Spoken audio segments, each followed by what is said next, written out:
le journal.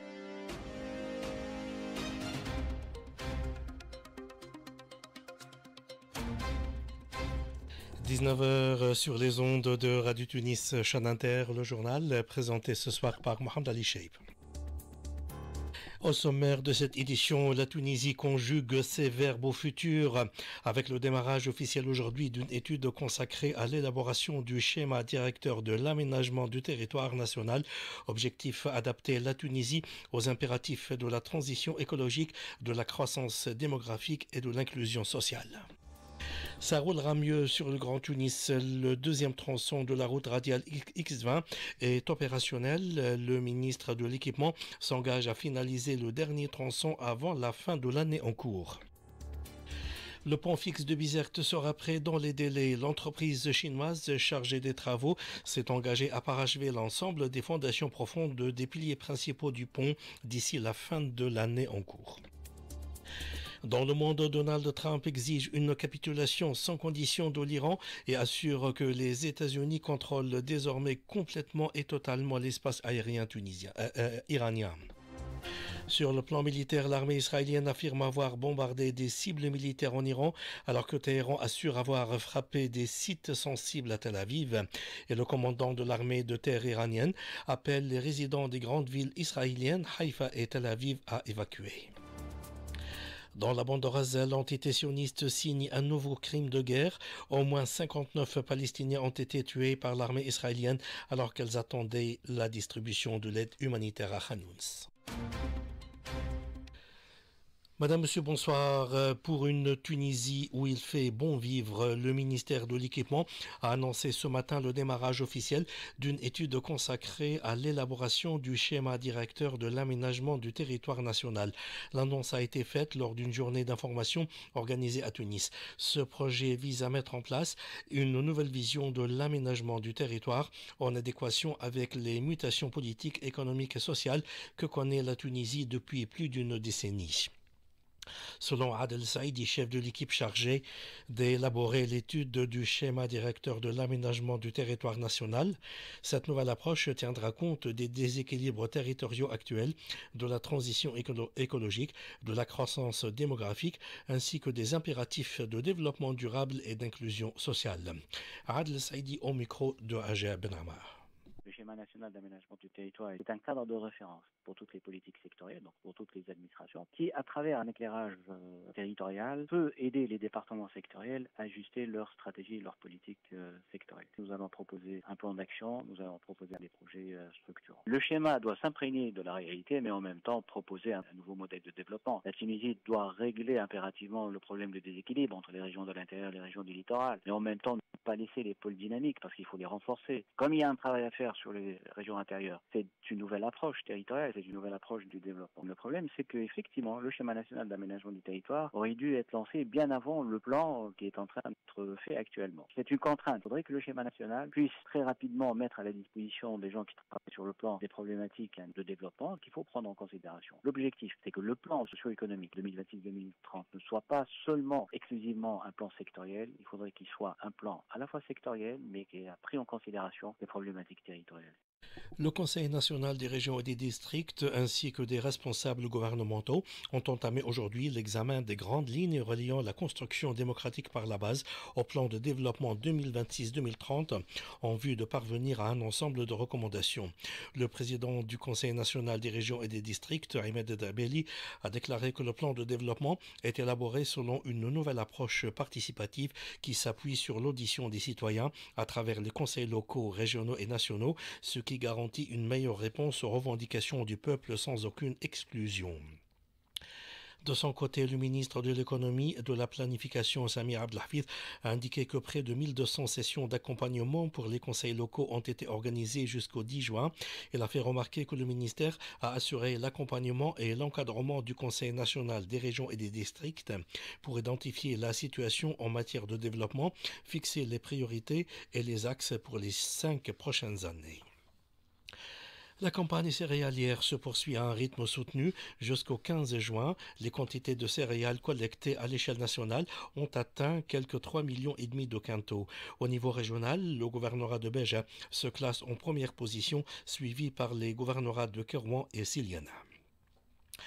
Le deuxième tronçon de la route radiale X20 reliant la route de Bjawa et Oued-el-Lil à l'échangeur de Doha-Hisha sur une distance de 3 km dans le gouvernorat de la Manouba est entré en exploitation aujourd'hui. Le ministre de l'Équipement et de l'Habitat a souligné que le projet de la route X20 constitue la deuxième route périphérique au niveau du Grand Tunis. Ce projet concerne un tronçon de 15 km et demi et traverse 3 gouvernorats, à savoir Tunis, la Manouba et l'Ariana, avec un budget de 140 millions de dinars. 2 tronçons sont déjà opérationnels. Le ministre a assuré que son département œuvre à finaliser ce projet avant la fin de l'année en cours, en accélérant la réalisation du dernier tronçon situé dans le gouvernorat de l'Ariana sur une distance de 4 km. L'aéroport de Tabarka reprend du service après plusieurs années de mise en veille. Il a accueilli hier les premiers touristes en provenance d'Europe. Notre correspondant Jamel Tibi était sur place. C'est parti en effet ce lundi pour l'aéroport de Tabarka qui vient de rouvrir ses portes et de reprendre ses activités avec l'accueil des premiers touristes polonais lors d'un vol en provenance de la ville de Katowa au sud de la Pologne, marquant ainsi le raffermissement des liens de coopération dans le domaine touristique entre la Tunisie et ce pays de l'Europe de l'Est. La cérémonie de départ s'est déroulée en présence de l'ambassadeur de Tunisie à Varsovie et du représentant de l'Office national de tourisme. Une cérémonie au cours de laquelle l'ambassadeur a fait part de son optimisme de voir les relations entre la Tunisie et la Pologne se raffermir dans le domaine touristique, d'autant plus que la zone de Tabarka offre une panoplie de services alléchant à tous les visiteurs passionnés de mer et de forêt, tant l'environnement de cette région est idyllique et enchanteur à bien des égards. L'équipe technique et administrative de l'entreprise chinoise chargée de la réalisation de la deuxième et principale tranche du nouveau pont fixe de Bizerte s'est engagée à parachever l'ensemble des fondations profondes des piliers principaux du pont d'ici la fin de l'année 2025. Lors d'une visite sur le site du chantier de l'ambassadeur de la République populaire de Chine en Tunisie, Wan Li, sous la supervision du gouverneur de Bizerte, Selem Ben Yacoub, les deux parties ont convenu du parachèvement des fondations profondes du pont sur la terre ferme d'ici le mois de juillet prochain, en parallèle avec l'avancement des travaux de construction des ponts provisoires nécessaires aux travaux maritimes. Le groupe chinois Sichuan mène les travaux du pont principal sur une longueur de 2 km 100 mètres situé au-dessus du canal de Bizerte. Il s'agit d'un pont métallique à double voie s'élevant à 60 mètres au-dessus du niveau de la mer, permettant le passage de tout type de navires. Le bureau unifié automobile tunisien entamera demain mercredi l'équipement de 11 postes frontaliers terrestres par des lecteurs de vérification rapide, lecteurs QR. Il s'agit de 9 postes frontaliers avec l'Algérie et 2 avec la Libye. L'opération vise à vérifier l'authenticité et la validité des cartes oranges présentées par les automobilistes étrangers avant leur entrée sur le territoire tunisien. Cette initiative vise à lutter contre les opérations de falsification des cartes d'assurance automobile interarabes. Le directeur général du bureau unifié automobile tunisien Ahmed Hadoug a fait savoir que le bureau a détecté 27 cartes falsifiées des voitures libyennes pour un montant total de 200 000 dinars et 4 cartes oranges fraudées provenant de l'Algérie pour un montant d'environ 350 000 dinars.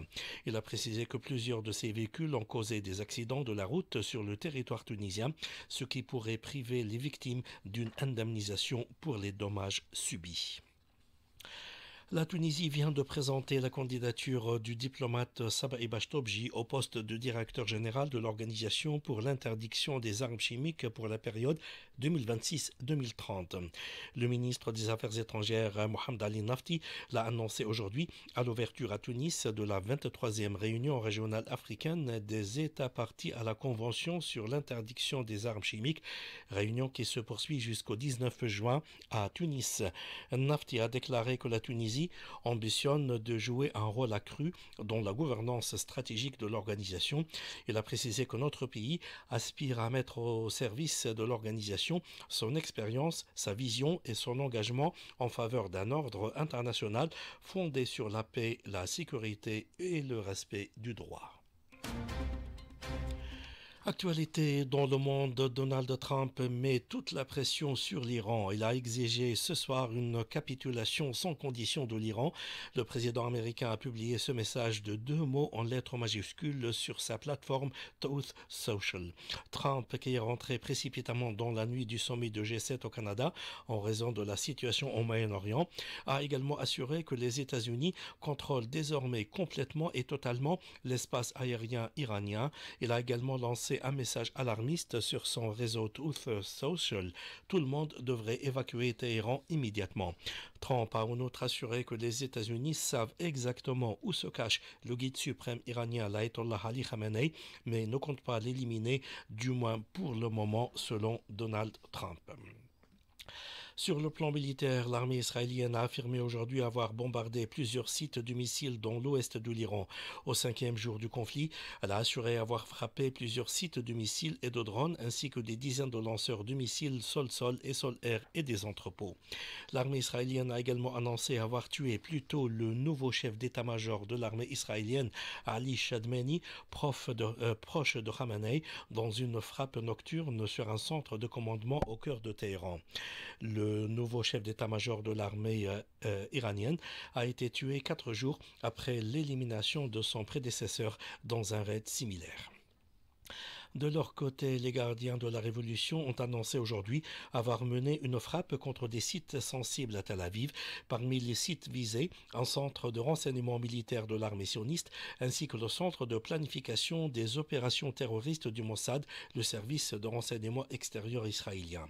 Le commandant de l'armée de terre iranienne a précisé que l'Iran a détruit dans la nuit des cibles stratégiques à Tel Aviv et Haïfa à l'aide de drones.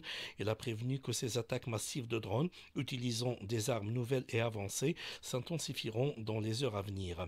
Il a exhorté les résidents des grandes villes israéliennes, Haïfa et Tel Aviv, à évacuer, avertissant d'attaques punitives imminentes. De son côté, la Chine a accusé Donald Trump de jeter de l'huile sur le feu. Le président chinois a appelé toutes les parties à œuvrer au plus vite à une désescalade. La coordination de l'action commune pour la Palestine a annoncé au cours des dernières heures la libération de 7 participants à la caravane Somoud pour briser le blocus contre la bande de Gaza. Ces personnes étaient arrêtées par les autorités de l'Est libyen. Il s'agit d'un Tunisien, de 3 Algériens et de 2 Libyens. La caravane attend désormais la libération du reste de ses membres pour rentrer en Tunisie, conformément aux conditions convenues avec les autorités de l'Est libyen, à savoir 2 Tunisiens, 4 Libyens et 1 Soudanais. Pendant ce temps, l'entité sioniste a signé un nouveau crime de guerre aujourd'hui à Gaza. Au moins 59 Palestiniens ont été tués par l'armée israélienne alors qu'elles attendaient désespérément la distribution d'aide humanitaire à Khan Younis. La défense civile à Gaza précise que les chars israéliens ont ouvert le feu de manière aléatoire sur une foule désarmée rassemblée autour d'un point de distribution d'aide. Toutes les victimes sont des civils. De son côté, l'OMS a plaidé pour que du carburant soit autorisé à entrer dans Gaza pour permettre aux derniers hôpitaux de fonctionner. Elle a prévenu que le système de santé du territoire palestinien était à un point de rupture. Sport en tennis, la paire Ons-Jabeur Paula Badoza s'est qualifiée aujourd'hui pour les quarts de finale du tournoi de Berlin en double. Elles se sont qualifiées cet après-midi aux dépens d'un duo composé d'une américaine et d'une australienne, 6-2, 0-6, 10-8. Ons-Jabeur, 61e mondial, est également en lice en simple après sa qualification hier pour les huitièmes de finale du tournoi en battant la 64e mondiale, l'américaine Caroline Doleide, 64e mondiale. Au deuxième tour, on s'affrontera la 4e mondiale, l'italienne Yasmine Paolini, vainqueur le mois dernier des Masters de Rome. Voilà, c'est la fin de ce journal, mais avant de vous quitter, un rappel de ses principaux titres.